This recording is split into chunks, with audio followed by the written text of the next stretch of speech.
பாரம்பரிய ஆற்றல் மருத்துவத்தில் முதல் நம்பிக்கை டாவோவிலிருந்து தொடங்குகிறது.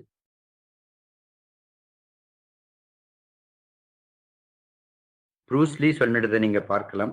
டாவோவின் தத்துவம் அடிப்படையில் ஒரே சமமாக உள்ளது. ஆற்றல், யின் மற்றும் யாங், வானமும் பூமியும் அடிப்படையில் ஒன்றாகவே கருதப்படுகின்றன, அல்லது ஒரே தனிப்பட்ட உலகத்தின் இரண்டு இணைந்த துருவங்களாக இது தெளிவாக உள்ளது.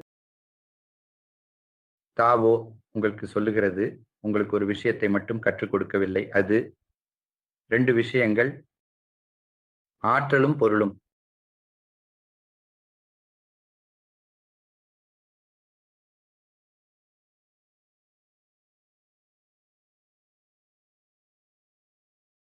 ஆற்றலும் பொருளும் நீங்கள் கற்றுக்கொள்கிறீர்கள். ஒரு மருத்துவத்தை, அது ஒரு பொருள், அது மூலிகை மருத்துவமாக இருக்கலாம், அல்லது அது ஒரு வேதியியல் மருத்துவமாக இருக்கலாம். அது தேவைப்படுகிறது, பொருள் தேவைப்படுகிறது. ஆற்றல் இல்லாமல் பொருள் மட்டும் அர்த்தமற்றது.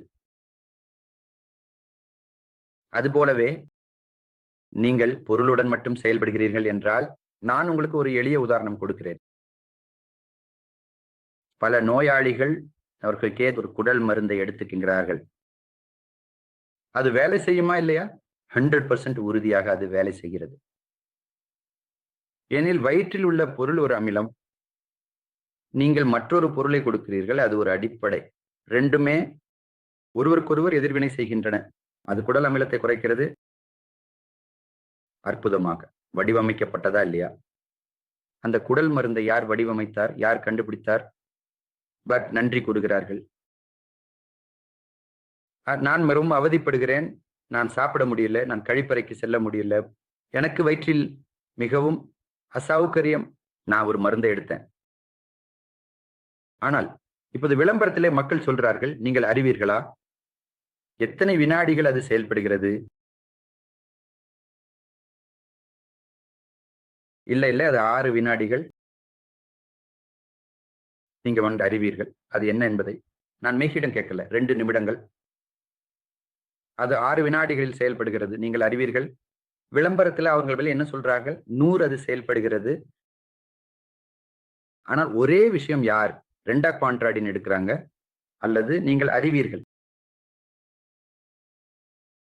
அவர்கள் எவ்வளவு காலமா எடுத்து வருகிறீர்கள் என்று கேட்கிறார்கள்.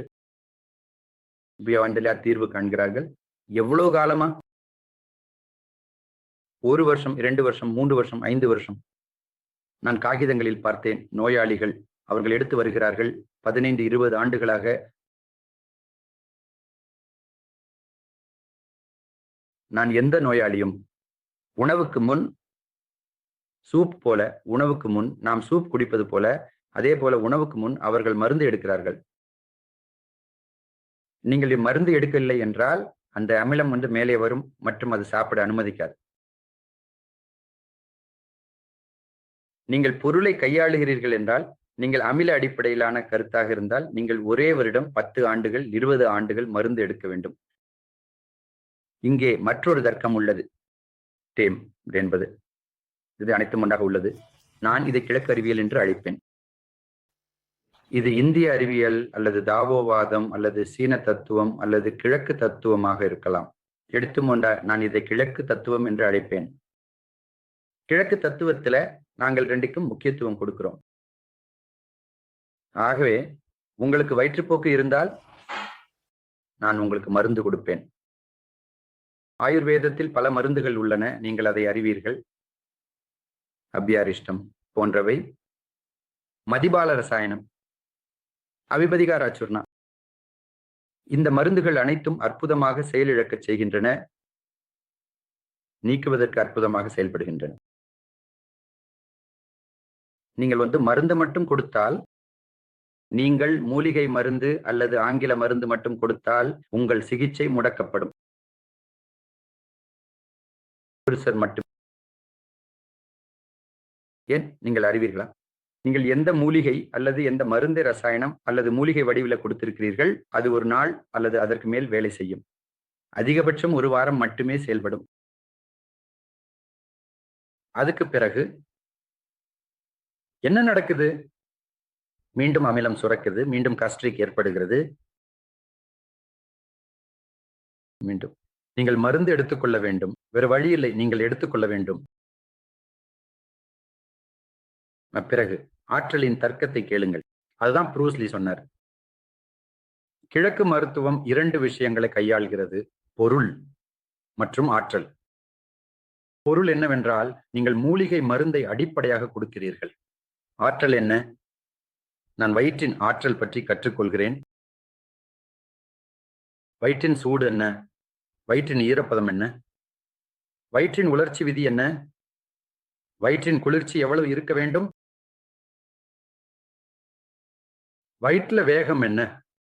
அப்படி நான் வயிற்றில் பல்வேறு ஆற்றல்களை கற்றுக்கொள்வேன்.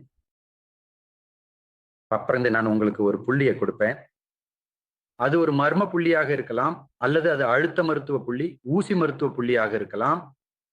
ஏனெனில் நாங்கள் 3 அம்சங்களிலும் ஆய்வு செய்கிறோம். அழுத்த மருத்துவம், மர்மம் மற்றும் ஊசி மருத்துவம் அனைத்தும் செயல்படுகின்றன.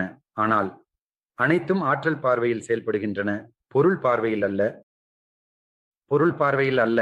எனக்கு வயிற்றுப்புண் இருந்தால் நான் வயிற்றின் சூட்டை குறைத்து விடுவேன். ஒரு புள்ளி, அதுவே. நீங்கள் இன்று எந்த மருந்தையும் எடுத்துக்கொள்ள தேவையில்லை. நீங்கள் இன்று சுகமில்லாமல் இருந்தால் நிவாரணத்திற்காக மருந்து எடுத்துக்கொள்ளுங்கள். ஆனால் நான் உங்களுக்கு நாளை முதல் உங்களுக்கு வயிற்றுப்புண் வராது என்று உத்தரவாதம் கொடுக்கிறேன். இதுக்கு பின்னால் உள்ள தர்க்கம் என்ன? நீங்கள் இங்கு பொருளுடன் கையாளவில்லை. பொருளுடன் நீங்கள் ஆற்றலுடன் கையாளுகிறீர்கள்.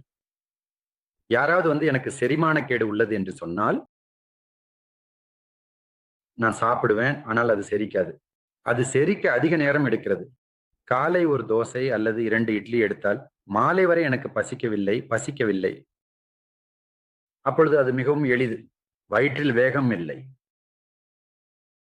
அதில் காற்று ஆற்றல் இல்லை.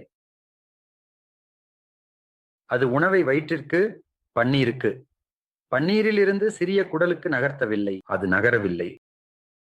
வயிற்று காற்றை அதிகரிக்கவும். அதுவே 2 நாட்கள்ல அவர் காலை 12 மணிக்கு நான் 2 மணிக்கு ஜூஸ் எடுப்பேன் என்று சொல்வார். அப்படித்தான் நீங்கள் அங்க என்ன செய்தீர்கள்? நீங்கள் ஒரு வேகத்தை உருவாக்கினீங்கள். இந்த ஆற்றலை சரியாக புரிந்து கொண்டால் மட்டுமே நீங்கள் புள்ளிகளை மிகவும் பயனுள்ளதாக பயன்படுத்த முடியும். இல்லையெனில் இப்போது என்ன நடக்கிறது? சிவப்பு மற்றும் இல்லை. நீங்கள் அனைத்து உள்ளீடுகளையும் எழுதுகிறீர்கள், அனைத்து புள்ளிகளையும் நினைவில் கொள்ள முயற்சிக்கிறீர்கள். எப்போதெல்லாம் நோயாளி வருகிறாரோ நீங்கள் குறிப்பிட்டுக் கொள்ள முயற்சிக்கிறீர்கள். வன்லி உங்களை முழுமையா பண்ணது நீங்கள் தவற விடுகிறீர்கள். அதுக்கு பதிலாக வயிற்றில் ஆற்றல் உள்ளது என்பதை கற்றுக்கொள்ளுங்கள். ஆற்றல் உங்களுக்கு தேவை.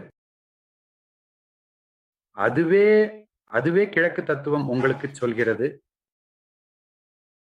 அது மனித உடலுக்கு மட்டுமல்ல, இயற்கைக்கும் உங்களுடைய உணவிற்கும் எல்லாவற்றையும் ஆற்றல் பார்வையில் கற்றுக்கொள்கிறீர்கள். அது உண்மையில் மிகச் சிறந்தது.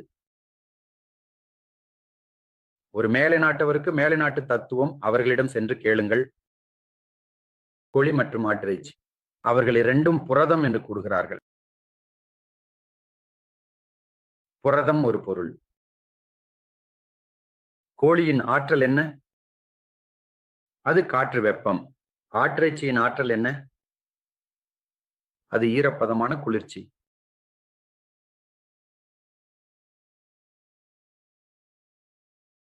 அதனால் உங்கள் உடலில் ஏற்கனவே குளிர்ச்சி இருந்தால்